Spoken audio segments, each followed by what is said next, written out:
All right, we are back with a new video, and for the final time this season, we'll be updating the power rankings for Amazing Race 33. Obviously, the finale comes out next week, and this was a mostly all right episode. Although I am sort of interested to see what will happen moving forward. It looks like we will be getting two legs in the finale, final four elimination, and then of course the final leg. So that should be pretty interesting to see. But obviously, as usual, I'm going to be ranking these teams based on how likely I think it is that they'll win from this point. And yeah, let's just jump right in. So starting at the list at number four, the team that I think is the least likely to win the race is Arun and Natalia. And this was an all right leg for them, but not without its issues. Lastly, the pit stop. They talk about how the other teams are stronger. They're the last to leave the arrive at the roadblock. However, obviously Arun talks a lot about staying patient, and through that, they're the third to finish the roadblock ahead of Ryan and Dusty. They get lost on the way to the detour. They're the third to reach the detour, third to finish it. However, the edit sort of implies that Arun and Natalia were kind of neck and neck with Ryan and Dusty by the end of it, even though I feel like they were ahead by a decent amount. As even Arun says after arriving at the finish line, that he never saw Ryan and Dusty, so that's something. And they get their third place finish on the leg. So again, not the worst leg in the world for them, but I feel like again, compared to their competition, it's gonna be very hard for them to pull out the win. Mind you, I actually think it'd be kind of funny if they pulled out the win. It sort of be interesting to talk about them as winners, but I don't think it's particularly likely. So because of that, I'm here at number four. Now moving on to number three, and here we have Ryan and Dusty. So again, not too much change from this past week, but obviously this was a pretty bad leg for them. They're the third to lead the pit stop. They feel like they need to run a flawless leg and put their strengths on display. They're the third to arrive at the roadblock, and that's where things kind of go wrong for them, where they're shown losing patience along the way. They spend a lot of time on that roadblock, like, and they fall really far behind, really like in a lot of the episodes, them sort of stuck on that task. They're the last to finish the roadblock, last to reach the detour, last to finish the detour. However, the edit sort of implies that they're relatively close to Aruna Natalia, which could make some sense. I mean, I don't doubt that they did a little catching up, but I feel like again, the edit probably made it seem like they were closer than what they actually were. So I don't buy too much into that. Obviously, they finished last in the leg. However, it was a non-elimination leg, so obviously they're still here.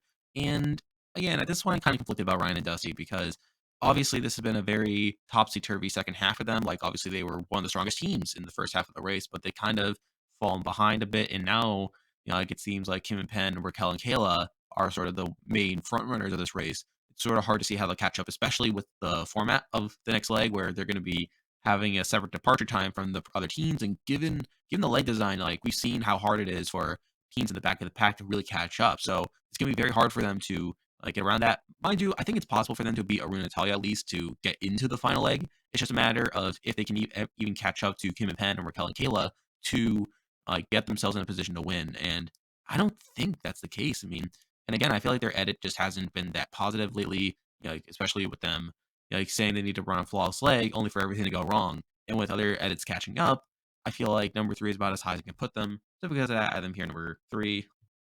Now we're moving on to number two, and we actually have a bit of a switch here. And I decided to go back and forth on the top two teams.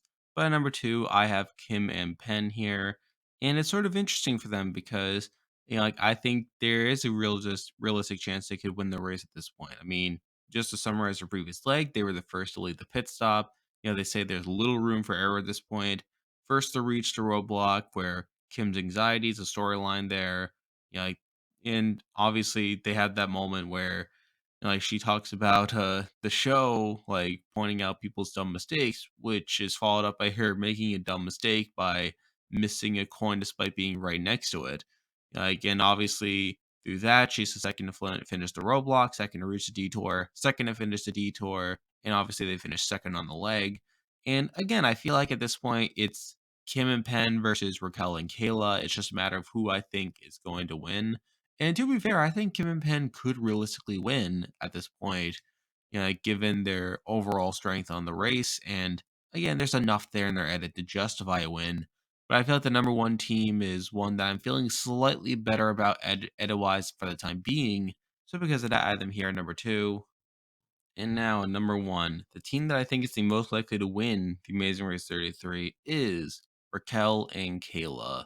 And this is sort of a weird pick. I mean, but obviously, they had a pretty good leg here. They're the second to lead the pit stop. They feel like they're learning from their mistakes and will win a leg. Second to arrive at the roadblock. However, they are actually the first to finish the roadblock, but to be fair, it's kind of a crapshoot anyway. They're the first to reach a detour, first to finish it, and ultimately they win the leg, which fulfills their storyline of wanting to win a leg. And they declare afterwards that they'll win the race as a female team. And again, this was a good episode for them. I mean, the whole thing about them winning a leg has been an issue for several episodes now, and now that seems to be coming to fruition. Although it does make me wonder, like whether like that means that storyline won't be continuing forward. If they do win the race, and I'm glad that they at least one leg before the end, so there's that at least. And the female thing, like that was a big storyline in the first couple episodes, but that just kind of dropped dead for a lot of the middle of the season, only for it to now come back. And again, like it's sort of weird for me to consider that. But I feel like Raquel and Kayla have a realistic shot of winning the race. I feel like even though that storyline has been largely absent for a lot of the season, the fact that was in the premiere, the fact that was in a lot of these early episodes, and yeah, while it wasn't that prevalent later on, I feel like a lot of that is because Raquel and Kayla were a lot less consistent during that portion of the race. But now that they're sort of on this hot streak again, I feel like that storyline will sort of be important in this end stretch. So I think that's enough there to where I think they could win the race. And I feel like it's a more compelling storyline than Kim and Penn's thing, where a lot of it is just us learning more about them as people. Whereas for Kelly and Kayla, it seems like they would have the storyline that the show would want to prop up if they were the winners. So because of that, I think Raquel and Kayla are the team most likely to win the Amazing Race 33. And there we go. That will do it for this week's video. If you like this content, be sure to like and subscribe. Obviously, the finale is next week, and I'm planning to do a team ranking after the season ends where I rank every team based on the race that they ran on this season. So stay tuned for that. Obviously, I'm covering other shows at the moment like Australian Survivor, Big Brother Canada is starting soon. Survivor 42 is starting to as well. So obviously, those are all things to look forward to. And again, really enjoyed making this content. It's really special, and it's sort of cool that people are actually listening to this. So yeah, I want to thank you guys.